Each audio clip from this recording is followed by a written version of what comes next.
Di masa pandemi virus corona ini, selain menjaga kesehatan fisik, penting bagi kita untuk memperhatikan kesehatan mental.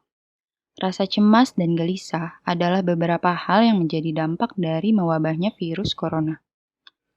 Lalu, bagaimana sih cara kita agar bisa menjaga kesehatan mental di tengah pandemi ini? Di video kali ini akan dibahas 6 tips untuk menjaga kesehatan mental di tengah pandemi virus corona. Coronavirus disease yang muncul pada tahun 2019 atau bisa juga disebut COVID-19 telah menjadi pandemi global semenjak diumumkan oleh WHO pada tanggal 11 Maret 2019. Yang kemudian berkembang cepat tidak terkontrol ke seluruh dunia. Mungkin beberapa dari kita sudah merasakan hal seperti gelisah, takut, marah, atau bahkan stres. Hal ini dinilai normal dirasakan pada masa pandemi. Kenapa? Karena itu adalah bentuk mekanisme pertahanan diri kita atau tanda bahwa ada ancaman yang sedang kita hadapi. Kemudian, tubuh kita akan selalu fokus pada ancaman tersebut. Tapi, dalam hal ini, sesuatu yang difokuskan adalah samar. Karena sumber bahayanya sendiri adalah virus yang tak terlihat. Akibatnya, kita akan terus waspada tanpa sebab yang jelas, dan juga terus merasa cemas. Hal negatif seperti rasa cemas adalah salah satu pemicu terbentuknya hormon kortisol yang biasa disebut hormon stres. Jumlah hormon kortisol yang terlalu tinggi dapat memicu hal negatif, diantaranya adalah kenaikan berat badan, muncul jerawat, otot melemah, rasa lelah yang berlebihan, mudah marah, sulit berkonsentrasi, tekanan darah menjadi tinggi, sakit kepala, dan dapat mengganggu kondisi psikologi individu. Gak mau kan hal itu terjadi pada diri sendiri? Hal pertama yang dapat kita lakukan untuk mencegahnya yaitu kurangi atau batasi informasi yang berlebihan terkait berita tentang COVID-19.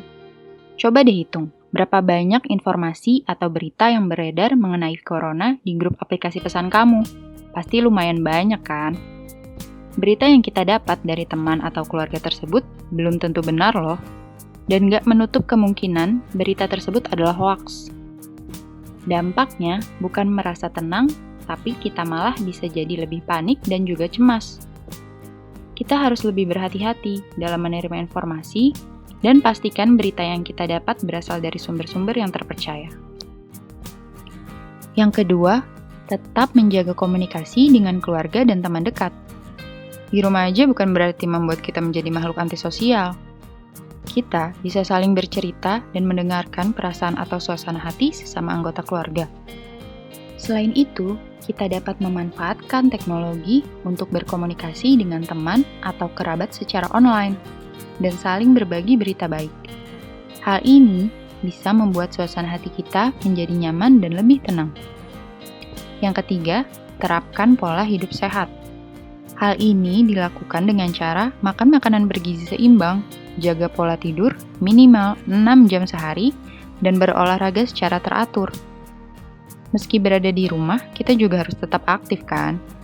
Banyak kegiatan yang dapat kita lakukan, contohnya melakukan perenggangan otot atau relaksasi otot progresif, mengatur pernafasan, bermeditasi, atau sekedar melakukan hobi yang kita sukai dan menyenangkan. Yang keempat, hindari konsumsi alkohol, narkoba, dan rokok untuk mengatasi mood yang buruk. Selain bersifat adiksi, alkohol, rokok, dan narkoba sama-sama membawa dampak buruk bagi kesehatan fisik dan mental. Bahkan dapat menyebabkan kematian. Efek positif yang dihasilkan dari ketiga barang tersebut hanyalah bersifat sementara, dan saat efeknya udah hilang, mood biasanya jauh lebih buruk dari sebelumnya. Maka dari itu, jangan sekali-kali mencobanya ya. Yang kelima, berempati dan tidak mendiskriminasi. Kita bisa mulai dari mengganti kata korban menjadi pejuang yang sedang berusaha sembuh dari COVID-19. Coba bayangkan bagaimana jika keluarga, teman dekat, atau bahkan kita sendiri yang terkena virus corona. Pasti kita juga akan sedih dan gak mau jika ada orang yang memberikan stigma kepada mereka. Jadi, perlakukanlah orang lain seperti kamu ingin diperlakukan. Dan yang terakhir, jika perasaan negatif tetap muncul dan tidak ada perubahan, carilah bantuan profesional di bidangnya. Jangan malah dibiarkan dan menjadi berlarut-larut. Jadi, yang harus kita lakukan adalah terus memberi semangat dan dukungan kepada satu sama lain, dalam sikap positif dan optimis. Ingat, masalahmu hanya bersifat sementara dan akan berlalu. Namun Tuhanmu adalah abadi dan kekal. Sampai ketemu di video selanjutnya.